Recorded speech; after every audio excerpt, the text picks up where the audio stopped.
Hey there, hope all is well. Today is an episode of RTD Historical Archives where I type in a certain keyword, and today's keyword is redeemable money, into the historical archives and come up with some great articles that I found to be quite interesting and informative from a historical standpoint to help the viewers get a chance to go back in time and kind of see the mindset of journalists back in the day. And so today's article will be quite informative, and I'll leave a link below for you to check it out. And then also share a comment on this article. I'd love to hear your thoughts and see if this is something that helps you continue to learn and improve your monetary awareness. So let's dive into today's article. So here we have a front page article from the Indiana State Sentinel, written in 1878, August 14th, Wednesday, 1878. So that is 138 years ago. And so as you can see, all these red marks here, these are the terms I searched when it came to redeemable money. And the whole point in this is just to give you an idea of what the topic of conversation was like 138 years ago. And this time frame was kind of after the Civil War, and the whole concept of fiat money or paper money, predominantly the greenback, being convertible back into silver and gold. And so the goal is just to give you an idea of what the mindset was to the people who contributed to this years ago. And so what I'll do basically zoom in, talk a couple things here, and then leave a link here below for you to look into it if you're interested. It's definitely a lot of informative historical information here. So let's zoom in a little bit and kind of pick up on some topics and things here, and then read a little bit further and get an idea of what their mindset was. And so topic wise, we have financial theory of the democracy. So to zoom in even more, and then just to read a little bit, it says the first resolution of our platform declares that bank notes shall be retired, and in lieu thereof there should be issued by the government an equal amount of treasury notes with full legal tender quality. The whole question of money is by the Constitution given to Congress. That body has the power to make money and regulate its value. Nothing is said in the Constitution as to what shall be a legal tender, or what materials shall be used in making this money, or how they shall regulate its value. These things are all left to the sound discretion of Congress, and that body has wisely authorized the coinage of gold and silver into dollars and eagles, and has said that value each shall have in the payment of debts. Gold and silver having been adopted as a medium of exchange by all the commercial nations of the earth, it was the part of wisdom in our Congress to adopt them as the medium also. This wisdom is clearly shown in settling the balances between governments, and all the same time it is shown that they cannot be relied upon to perform the offices of exchange between private individuals, because they flow to and from governments according to the degree of prosperity or adversity. A government may be flooded with coin, or it may be almost entirely drained. Therefore, the wisdom of all commercial governments has led them to adopt a domestic or home money. This is done by the government issuing paper money or authorizing banks to do so.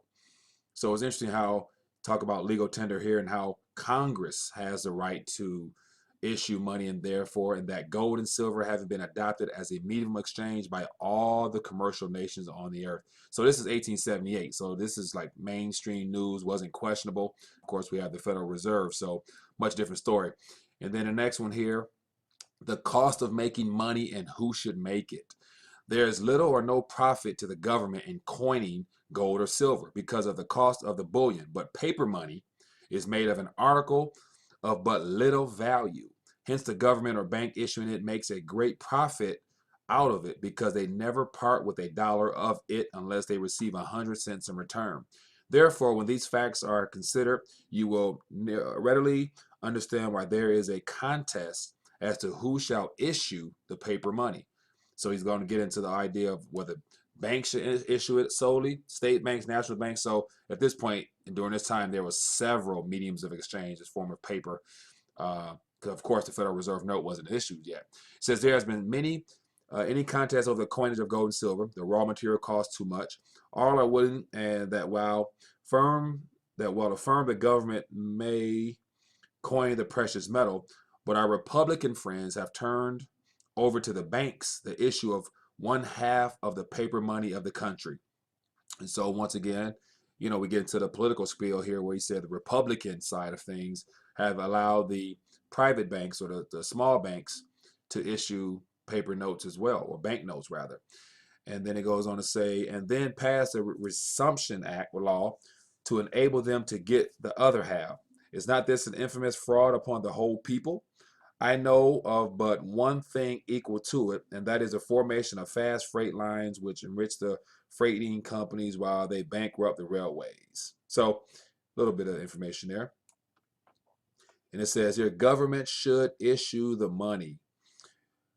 This policy of the Republican managers enabled the banking corporation to loan their indebtedness to the other members of the government firm, while all others, you, my heirs, hearers, who have notes only pay interest on them. The Democratic Party asserts the right of the government to issue all your money, both coin and paper, that you may have the benefit of all the profit resulting from its issue, or the use of the credit of the whole people.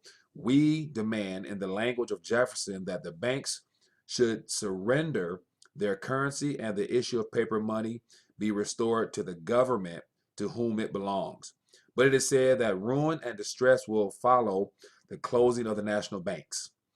We don't propose to wind up the banks. When the National Bank Act went into effect, a high tax was placed upon state banks while compelled them to abandon the circulation of their notes, and yet the business of the country was not disturbed.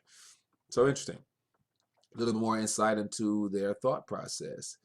And let me see what else we got here. What resumption of act means. Here's something worthwhile. Coin redemption means inflation. But if there was no such design, the policy of issuing paper money redeemable in coin leads to the wildest inflation. Banking is done by individuals for the public good, but for the profit to those engaged in it. There are two questions which the banker always considers: how to make most money when redemption is not wanted, and how to best protect their credit when redemption is asked for. If the balance of the trade is within us, the coin flows to us, and then look out for inflation. The bank will loan every dollar they can lawfully to the extent of at least $3 for every one they have in specie. So here he's basically saying that, the banks at this point, were, supposed to have specie or bullion or gold, silver on hand, and from there they can loan or create a thin air $3 for every coin that they had. It says prices of labor and commodities go up, speculation runs wild, and the people think they have suddenly grown rich because of this quote unquote credit expansion. Sounds like things we're experiencing now. This thing may continue for some years, but the balance of trade turns against us and the coin in our banks starts abroad. The banker has to meet these coin demands, and he does it, but he must protect his credit at home, and he knows only remedy and safety is in retiring $2 of the $3 he has used to get down to his own specie reserve. So contracting his credit. And this is all on a small level, not on the national level we are on now. Here's some figures here that I think are quite interesting. This looks like the current money supply at this time, 1878. And it says amount of money, currency, and circulating medium as of October 31st, 1865. And so this is right during the 1885. What day is that? 1865. So this is right around the Civil War time frame here. And this is what was in circulation. We have United States notes, which were legal tender and greenbacks. It was 428 million, and then it was 730 treasury notes, 830 million, compound interest notes, 173 million, demand notes, 32, fractional currency, 26, for a total of 1 trillion. I'm sorry, 1 billion. So that was 1 billion in circulation back then. And then we have currency. We have national bank notes, state bank notes, certificate notes, which was 330 million. So these figures here in comparison to today are quite small, but yet during that time frame there, we didn't have this massive amount of debt as we had either. And scroll through it for a few more, and then I'll give you a chance to go through this yourself if you guys are interested. What we got here? Republicans, it says, has there been contraction? Republicans of the designing class deny that there has been contraction of the currency, seeing the prostrate and bankrupt condition of the country. They would have the people believe it is not the result of their policy. They deny the fact that the 730 and compound interest notes perform the offices of currency as well as other forms of treasury notes that were made and designed to circulate as money. I want you to hear what Mr. Spalding of Buffalo says in his history of legal tenders. It says, you will remember that he was a member of the Finance Committee of the House during the whole war. He is a banker of high standing in his state. He says on page 200 of his history that Mr. McCulloch, when he became Secretary of Treasury, did not increase the issue of United States notes, but continued the issue of 730 and compound interest bearing notes, made a legal tender at their face value, and after the surrender of General Lee, he obtained the means principally to pay off the army by the issue of these notes. And yet there has been no contraction of the circulating medium according to our Republican friends, but the reports of their own Treasury officials show a decrease of $1 billion between 1865 and 1870. The fact that there is no active business governing on this country, save the bankrupt court, starts the inquiry as to the cause of this, and before we can apply remedy, we must know the cause, for the remedy consists in meeting our wants. Interesting there. A little historical fact there. So this is pretty much the whole idea of zooming back in time and giving you guys a chance to just kind of get the tone, get the theme of the time 138 years ago in some of the subject matter, and especially hear about the legal tender and remedy and the fact that there are so many options available there for a medium of exchange. So hope you guys enjoyed this. Just a little travel back through history to give you guys a chance to see what was going on then. And if you're interested, I will include a link below. And also leave me a comment. I would love to hear your thoughts on this. Was this a good historical piece for you guys? And there's a lot more subject matters I like to cover as well. So I want to make sure you guys are learning something and really understanding the broad concept of what money was and is and will be once again, in my opinion. So hope you guys enjoyed it. Feel free to share this to help our family and friends become more historically aware of money, predominantly what it was in gold and silver during this time frame, and the battle amongst the paper exchange and redeemability of paper money back in that time. When there was, no national bank at this time. So other than that, hope all is well. Enjoy your day.